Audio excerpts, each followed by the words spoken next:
now my honor to introduce our next speaker, none other than the mayor of the great city of Milwaukee, Mayor Tom Barrett.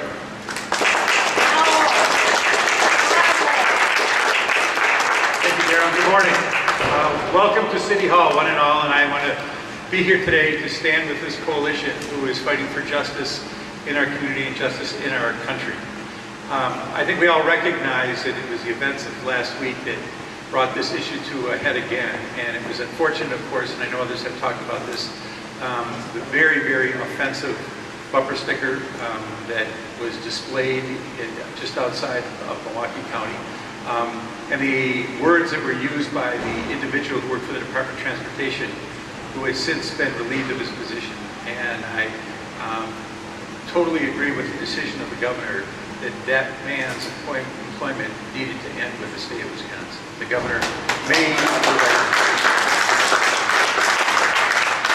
But the words in his email actually caused a flashback to me from my days in Congress, because there was an incident which was one of the most memorable incidents that I had as a member of Congress when I was meeting with a young man in my congressional office. And the reason I was meeting with him was because he was being deported from the United States. He was from Mexico. He had come here as a young boy, and he was not documented. But he did something that every parent in this country would be proud of. He finished high school, he finished college, and he was applying for a job. He was not documented, but he played by the rules all the way through.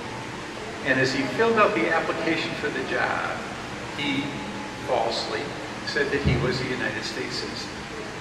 And as a result of that, when it was discovered that he was not a citizen, the deportation proceedings began.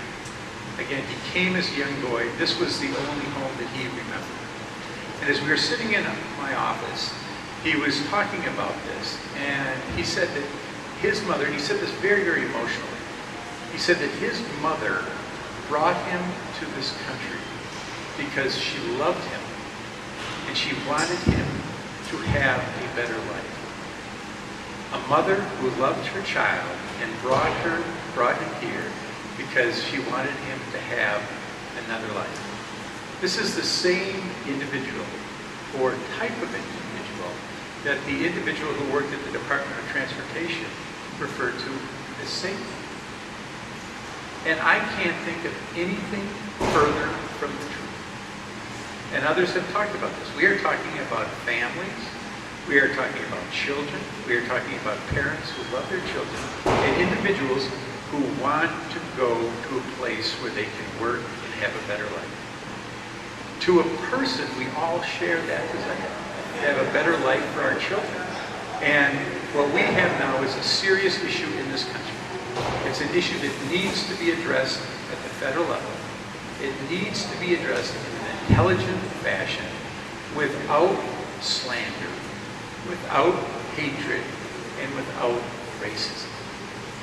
And that's what the coalition is asking for. That's what I'm asking for, is that we have a just immigration policy in this country that recognizes the reality that we are not going to deport 11 million people, that our economy in many ways is dependent upon a lot of these workers, and that we have to come up with an answer to this vexing problem. So again, the people from Faith, the people from LULAC, the people from the Hispanic Chamber of Commerce, all the faith organizations, Representative Josh Sepnick, I thank you all for being here today and bringing this issue once again to the forefront.